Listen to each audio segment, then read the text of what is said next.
So how many of you have felt that you have lived the life of other people's expectations? And how many of you are really living your own life, your dream life? You know, my life is like that. Expectations, expectations and expectations.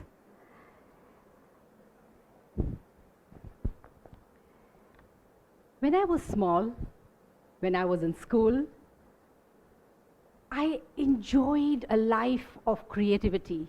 I enjoyed drawing, painting, design. I loved oratory, participated in elocutions, dramas, debates. My life was on a roll. I loved every bit of my life. I was looking forward to school every single day. And with it came accolades, it came awards and recognition. My school was so happy. Wow, she is our student. My parents would show off and say, you know, she won an award yesterday and tomorrow she goes for another competition. I was on a zone that couldn't have been better. And then came the 12 boards. My teacher called me and said, listen, Lipika, we know you're good with so many extracurricular activities. You've got so much name and fame to the school and to your family. But you know what? This is a critical year. This is the year that determines the future of your life.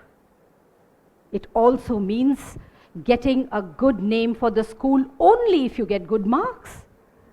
And for the family, you can't afford to get bad name if you don't get good marks. So hey, just shut off all the things that you were doing and focus on studies. Studies. Oh my goodness, I was not even interested. I was just about good that I managed to go to the next classes. But my heart, my soul was in all those beautiful things I was doing day in and day out. Studies it was. Was I given a choice? No. I just did what I was expected to do. Get good marks. Hey, you're a commerce student. You need to do well in commerce. I locked myself. I studied, I studied, I studied. I did nothing else. Every time I'd like to doodle something on a piece of paper, I would throw it away. No, sir has said studies, school, accolades, name, shame, all of that. Studies I did. And guess what? Exams, and then the result. Would I get good marks? Yes. I got such good marks that I walked into SRCC. I looked around, everybody is rejoicing, everybody is so happy, congratulations, where's the party? I look around and say, is this it? Is my life going to be studies again and more studies? But everybody was so happy that deep down, my unhappiness, I could not even share with anybody. Deep down, I was scared. Deep down, I did not have the courage to voice my unhappiness to the world. So, what did I do? I let my life pause. I let myself do what others expected me to do. First day of college, I walk in, and I walk into my class, and I see these studious people in the class, all focused, some of them with thick glasses, and pouring in and grasping in every word the lecturer had to say. I sat there quietly, looking around. Deep down, is this what my life is going to be? My life, I felt, had paused. But true to myself, and true to anybody who's got other passions, I gyrated towards the theatre group, I started the college magazine, I organized the college festival, and I was found most of that time in the college canteen. Often what people wondered, are you doing canteen honors? I said, no, I'm an economics student. Don't worry, I will get my marks. I know the trick. But let me at least do what I enjoy doing. And I did that for 3 long years. I had a ball.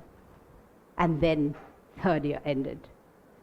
Everybody went for an MBA, a CA, law, tippy-tippy-tap. What should I choose? LLB. I go into the LLB college, Delhi University Law faculty. Back again. Is this what my life is going to be? Law? Well, deep down, I sure was very unhappy. Deep down, I thought my life had paused. But deep down, did I have the courage to get out of that situation and do what I wanted to do? No. I did what everybody expected me to do, expected me to be the great lawyer that they thought I will become. Law finished, and I was pretty sure that's not what I'm going to pursue as a career, no matter what. The next best thing was getting admission in the Indian Institute of Mass Communications. That was prestigious too, I'm told. Expectations. But honestly, I loved that. I enjoyed my tenure at Mass Communications, learning advertising, communication, PR, a little more creative than law for sure. Through campus placements, I get a job with the Taj group of hotels. Celebrations, accolades, where's the party? Everybody is happy. And there I am in a corporate job, the Tatas. Wow, I thought, is this what I'm expected to do? Expectations from people. Did I have the courage to say, I do not want to go for a corporate job? No, I didn't. There I was with the Taj. Honestly, I did enjoy the stint because there was public relations and there was communications and there was a lot of beautiful things happening, meeting a lot of lovely looking people. Till one day I was training with the team which was designing the nightclub of the Taj Palace Hotel in New Delhi. I loved that so much. There was design, there was color, there was fabric, and all those beautiful things that everybody was working on. And I decided, this is it. This is what I really want to do for the rest of my life. I just picked my bag one day and I walked out of the great job that I was doing. People thought I'd lost it. Are you crazy? Giving up such a good corporate job? Yes, I was crazy. I started a design company from the garage of my room, a small little garage where there was a rickety chair and a table. And that's what that was there. I collaborated with 2 more people who were already there in the design industry. And with all my energies, my resources, I went out to get design projects. It wasn't easy. Every night I would go to sleep thinking, am I doing the right thing? Have I done the right choices? Will I be successful? Deep down, I had the fear. Deep down, I had the question mark in my head, what will people say?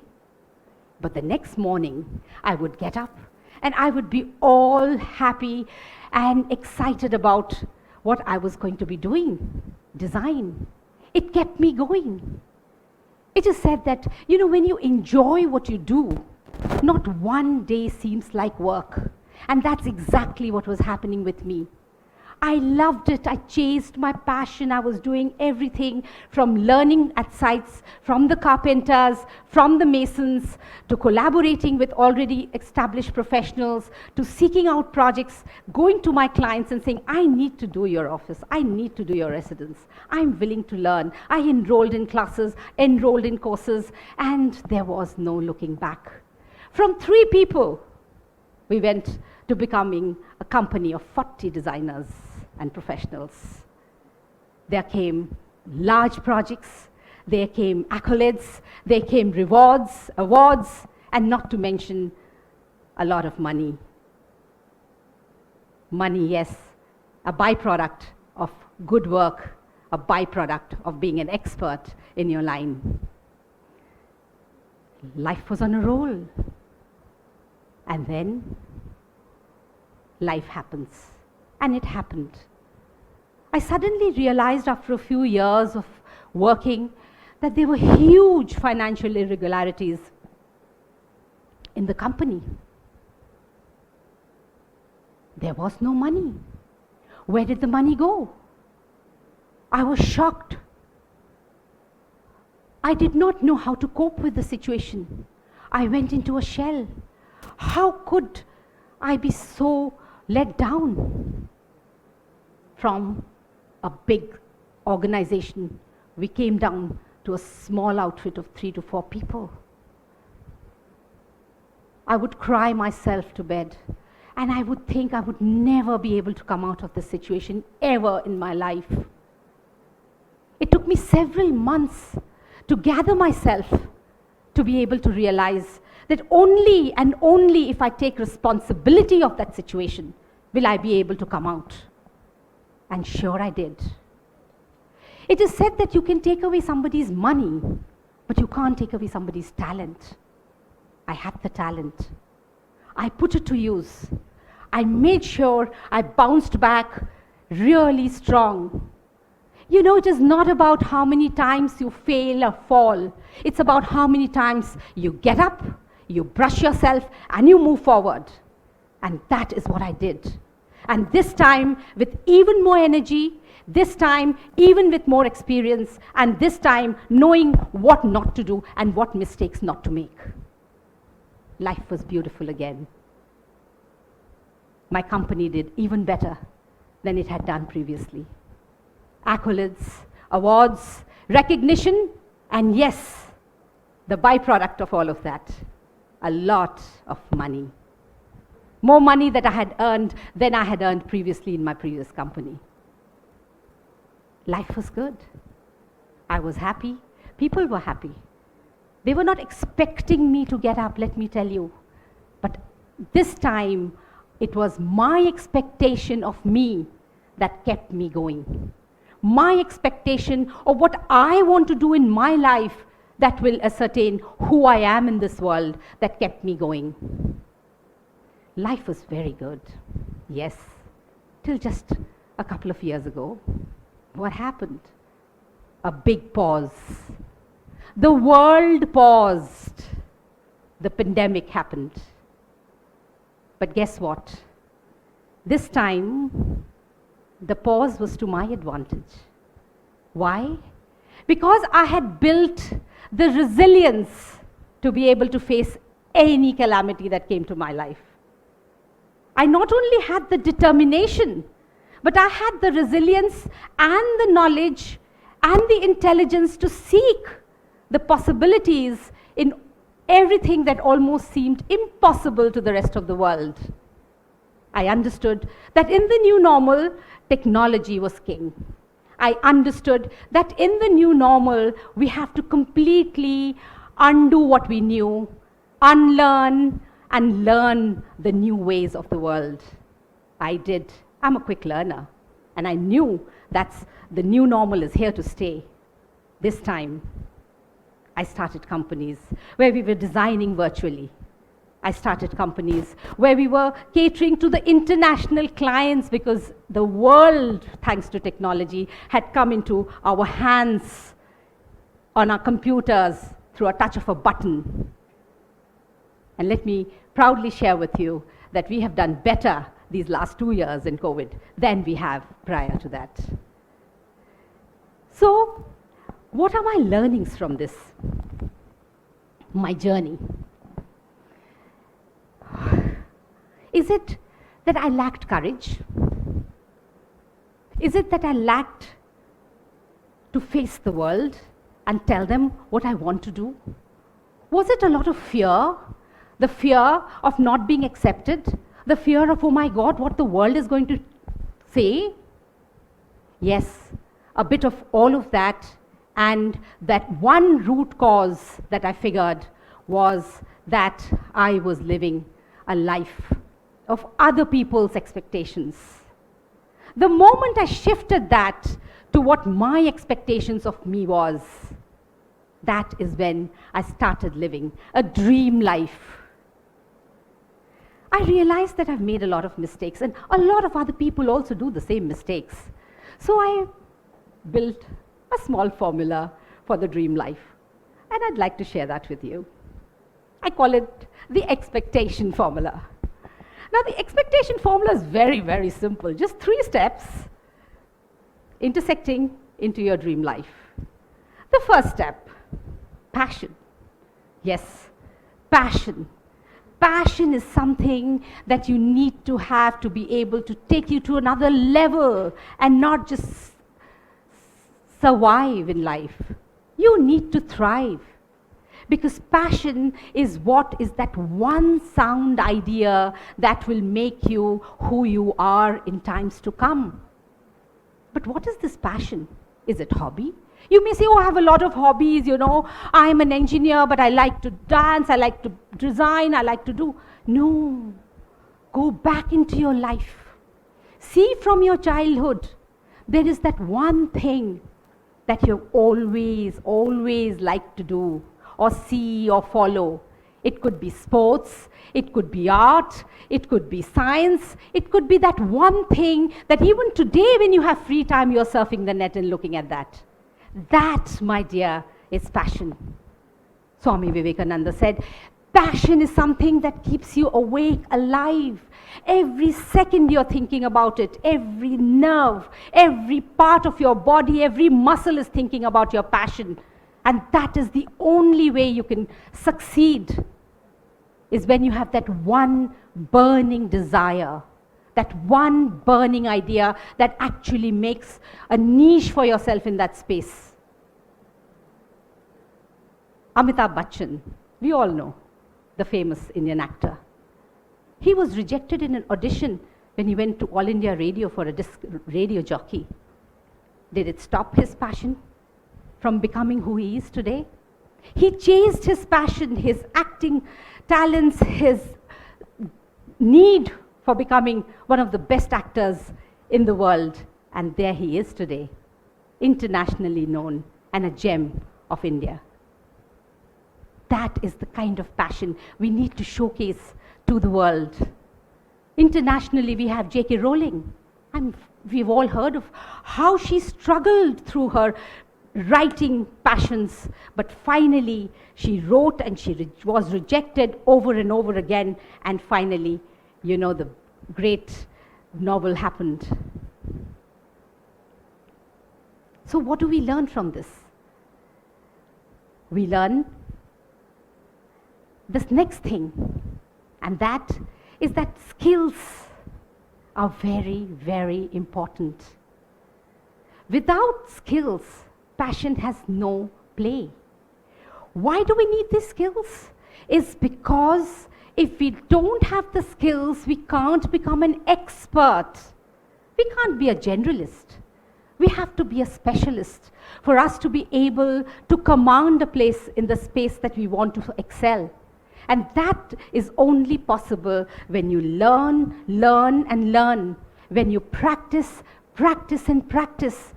Sachin Tendulkar, when he was asked, how do you become so successful? What is the secret? And you know what he had to say? He said, 12 hours of practice every day. 12 hours of training is no big deal for me. I enjoy it. That is the kind of practice that is required. That's the kind of skill sets that are required. Learn, research, and let me tell you, you are a winner all the way. Walt Disney, the great cartoonist, did he stop at just making Mickey Mouse? No. He took it to another level. And today we all know what Disneyland is all about. It's because the passion and his skills made him who he is. But he did not stop there. Then third, and one of the most important, or probably the equally important ingredient in this expectation formula is your enterprise. You could be in a job or you could be running your own company. But in spite of the fact that you have the passion and the skills, how do you take your talent to the world? How do you monetize it?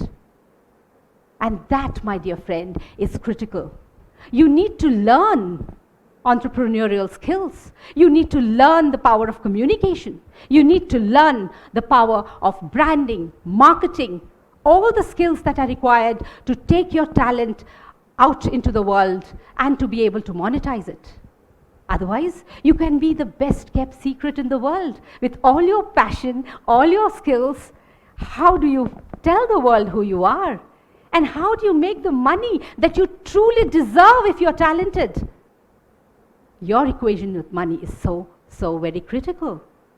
Bill Gates, when he was young, he was all in the 8th grade. I think he would, because of his passion for programming, he would make video games for people. Of course, he took his passion, honed his skills, added enterprise to it, and we all know there's Microsoft today. Let's come a little closer at home. We've all heard of the great designer Sabyasachi. Sabyasachi had a very difficult time chasing his passion. His parents wanted him to become an engineer. Coming from a typically middle-class Bengali family, he put money together, he waited on tables, put money together so that he could learn the skills from NIFT and learned designing skills, went on to establish his brand, Sabyasachi, from 3 people from his backyard. We all know Sabyasachi is not just an Indian brand, it's an international brand. He has taken it to the world.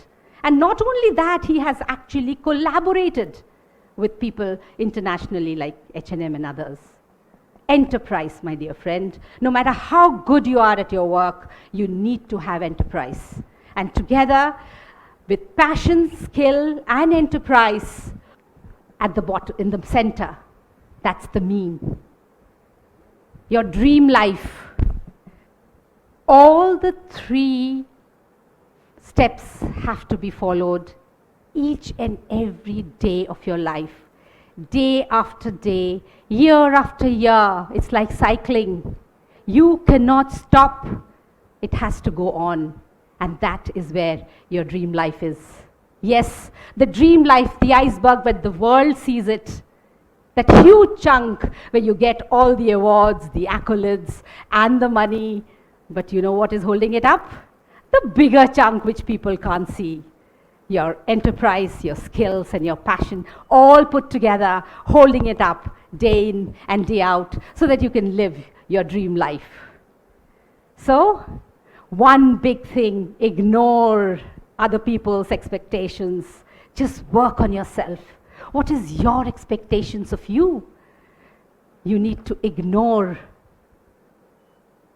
Pause.